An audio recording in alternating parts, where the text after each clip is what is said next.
എല്ലാവർക്കും ഇന്നത്തെ വീഡിയോയിലേക്ക് സ്വാഗതം. അപ്പോൾ ഇന്ന് ഞാൻ കാലത്ത് തന്നെ ചായയും കുടിച്ചിട്ട് കീഞ്ഞിട്ടുണ്ട് മക്കളെ കൊച്ചിലേക്ക്. അപ്പോൾ ഇന്ന് ഞാൻ ഉണ്ടാക്കുന്നത് എന്തെന്നറിയോ? മസാലപ്പൂരി. അപ്പോൾ ആ മസാലപ്പൂരിക്ക് പിന്നെ ആട്ടാപ്പൊടി എടുത്തിന്, പിന്നെ സൂചിപ്പൊടി എടുത്തിന്, പിന്നെ അതിലേക്ക് ചില്ലി ഫ്ലേക്സാണ് ഇട്ട് കൊടുക്കുന്നത്, പിന്നെ കുറച്ച് മഞ്ഞൾപ്പൊടി ഇട്ട് കൊടുക്കുന്നത്, പിന്നെ കുറച്ച് മുളക് പൊടി ഇട്ട് കൊടുക്കുന്നു.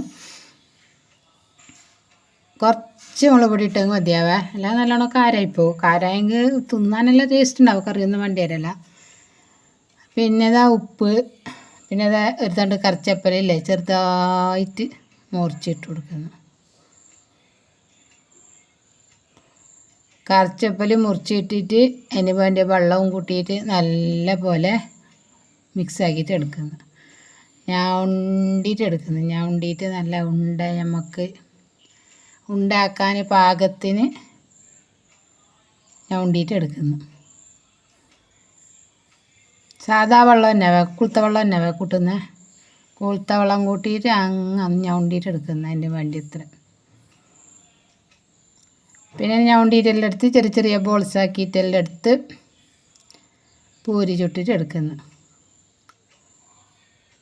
അപ്പോൾ കാലത്തത്തെ അപ്പം ഇത് പൂരിയും മസാലപ്പൂരിയും മീൻ കറിയും.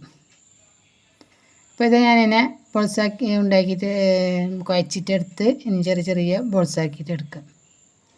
ചെറിയ ചെറിയ ഉണ്ടാക്കണവ പൂരിക്കല്ലേ, അപ്പോൾ ചെറിയ ചെറിയ ഉണ്ടാക്കിയിട്ട് എടുക്കുന്നുണ്ട്. അപ്പോൾ ഇതെല്ലാം ഉണ്ടാക്കിയിട്ട് എടുത്ത് ഞാൻ ഇനി നമുക്ക് എണ്ണ അടുപ്പിൽ വെച്ചിട്ട് ഓരോരോ അപ്പം ചുട്ടെടുക്കാം. അപ്പോൾ ഈ വീഡിയോ നിങ്ങൾക്ക് ഇഷ്ടപ്പെടുന്നുണ്ടെങ്കിൽ നിങ്ങൾ ലൈക്ക് അടിക്കുക, ഷെയർ ചെയ്യുക, കമൻറ്റ് ചെയ്യുക. സബ്സ്ക്രൈബ് ചെയ്യാതെ ആരെങ്കിലും ഉണ്ടെങ്കിൽ സബ്സ്ക്രൈബും ചെയ്യാം. വീഡിയോവും പരസ്യവും കണ്ട് സപ്പോർട്ട് ചെയ്യുക. അപ്പോൾ ഇത് എണ്ണ ഇട്ടിട്ടാകുമ്പോൾ അത് നല്ല പോലെ പൊന്തി വന്നിട്ടുണ്ട്. മസാലപ്പൂരി ആരും ഉണ്ടാക്കിയിട്ടില്ലെങ്കിൽ ഇതുപോലെ ഒന്ന് ഉണ്ടാക്കി നോക്ക്. നല്ല ടേസ്റ്റ് ഉണ്ടായി. മീൻചാറും പൂരിയും തിന്നാൻ നല്ല അടിപൊളി ഉണ്ടായി. പിന്നെ അങ്ങ് ചായയെല്ലാം കുടിച്ച് പിന്നെ ബാക്കിയെല്ലാ പണിക്കെല്ലാം കീഞ്ഞ് വീഡിയോ തന്നെ എടുത്തെങ്കിൽ ശരിയാവില്ലായിട്ട്. പിന്നെ ഇതാ ചോറ് ഇതാ റൈസ് കുക്കറിൻ്റെ ഉള്ളിൽ വെച്ചിന്. പിന്നെ ഞങ്ങൾക്ക് മീൻ കിട്ടീനാഞ്ഞ്, പിന്നെ പാലക്ക് ചീര അതും കിട്ടീനാഞ്ഞ്. മീനൊന്ന് പകുതി കഴിക്കാൻ വേണ്ടിയിട്ട് മുളക് പെരക്കി വെച്ച്, പകുതി തലയും അതിൻ്റെ ബാറ്റിൻ്റെ അടിയെല്ലാം ഇട്ടിട്ടൊരു ചാറാക്കാമെന്ന് വെച്ച്. അങ്ങനെ ആ ചാറിനെല്ലാം അരച്ചെടുത്തിട്ട് ഇതാ അടുപ്പത്ത് വെച്ചിന്. അതിലേക്ക് നീരുള്ളി, തക്കാളി, പച്ചമുളക്, കറിച്ചപ്പലെല്ലാം ഇട്ട് കൊടുക്കുന്നു. ഇപ്പുറത്തടുപ്പിൽ മീൻ പൊരിക്കാൻ വേണ്ടിയിട്ട് ചട്ടിയും വെച്ച് കൊടുത്തിന്. അങ്ങനെ ഇതെല്ലാം ഒന്നിച്ചിട്ട് കൊണ്ടുപോകുന്നുണ്ട്.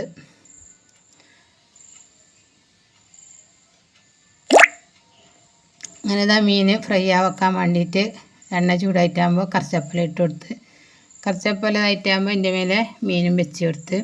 പിന്നെ ഇത് നമ്മളെ പാലക്ക് ചീരക്ക് വേണ്ടിയിട്ട് തേങ്ങ ഒന്ന് ചതച്ചിട്ടെടുക്കുന്നത്. തേങ്ങ, പിന്നെ മഞ്ഞൾപ്പൊടി, ഒരു പച്ചമുളക്, നീരുള്ളി, പിന്നെ ജീരകം ഇട്ടിട്ട് അതിനെ അടിച്ചിട്ടെടുത്ത് ഞാൻ. പിന്നെ ഇതാ ചീര മുറിക്കുന്നുണ്ട്. അതിൻ്റെ തണ്ട് വേറെ ചപ്പല വേറെ ആയിട്ട് മുറിച്ചെടുക്കുന്ന. ചപ്പലക്ക് അത്ര ബേവ് ഉണ്ടാവില്ല, തണ്ടിന് നല്ല ബേവ് ഉണ്ടാവും. അപ്പം അങ്ങനെ അത് വേറെ വേറെ ആക്കിയിട്ട് മുറിച്ചെടുക്കുന്ന. പിന്നെ ഇതാ എണ്ണ അടുപ്പിൽ വെച്ച് കൊടുത്ത് എണ്ണ ചൂടായിട്ടാകുമ്പോൾ കടുക് ഇട്ട് കൊടുത്ത്, കടുക് പൊട്ടിയിട്ട് വന്നിട്ടാകുമ്പോൾ കറിച്ചപ്പല വെളുത്തുള്ളിയെല്ലാം ഇട്ട് കൊടുക്കുന്നു.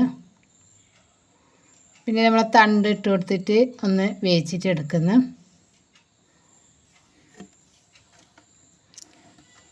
തണ്ടൊരു അരവ ആയ പിന്നെ ഇല ഇട്ട് കൊടുക്കുന്നു.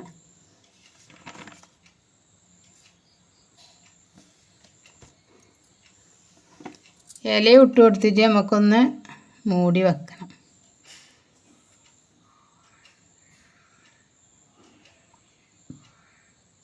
മൂടി വെച്ചിട്ട് പിന്നെ മൂടി എടുത്തിട്ട് 1 മിനിറ്റ് മൂടി വെച്ച് പിന്നെ അതിൻ്റെ മേലേക്ക് ഉപ്പ് ഇട്ട് കൊടുക്കുന്നു.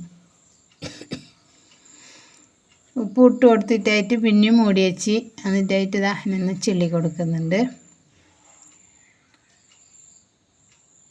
നല്ല ഹെൽത്തി ആയിട്ടുള്ളൊരു പാലക്ക് ചീരയാണ് ഇത്.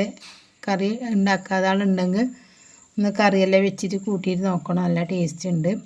പിന്നെ നമ്മൾ ചതച്ചിട്ടെടുത്ത തേങ്ങാവും ഞാൻ ഇട്ട് കൊടുക്കുന്നത്. പിന്നെ അതിന് കുറേ വലിയ വേവൊന്നും ഇല്ലല്ലോ, ഒരു തിളക്കന്നല്ലേ ഉള്ള ചപ്പല വേയല്ലേ വേകുന്നത്. അപ്പം അങ്ങനെ തേങ്ങ ഇട്ടിട്ട് ഒന്ന് ചില്ലി കൊടുക്കുന്നു. അപ്പോൾ നമ്മളെ ചീരക്കറി ഇപ്പോൾ ഇവിടെ റെഡിയാവും. അപ്പോൾ തേങ്ങ എന്താക്കണം, എല്ലാ ഭാഗത്തേക്കും എത്തുന്ന പോലെ നമുക്കിതിനെ മിക്സാക്കി കൊടുക്കണം. ഇതെല്ലാം ഞാൻ മിക്സാക്കി കൊടുത്തിന് ഇതെല്ലാം നല്ലപോലെ വെന്ത് വന്നിന് നമ്മളെ കറി റെഡിയായി. അപ്പോൾ അങ്ങനെ ചോറെല്ലാം വേവിച്ച് പിന്നെ ബാക്കി എല്ലാ പണിക്കെല്ലാം കഴിഞ്ഞ് ഞാൻ ഇത്ര തന്നെ ഇന്നത്തെ വീഡിയോ. ഉച്ചക്കത്തെ ചോറുമായി, പിന്നെ കുളി അതൊക്കെ കഴിഞ്ഞ് വൈകിട്ടത്തെ ചായയും കുടിച്ച് ഇപ്പോൾ രാവിലെ മുതൽ വൈകുന്നേരം വരെയുള്ളൊരു വീഡിയോ ആയി. അപ്പോൾ ഇന്നത്തെ വീഡിയോ ഇത്ര തന്നെ. എല്ലാവരും കണ്ട് സപ്പോർട്ട് ചെയ്യുക. Bye bye, thanks for watching.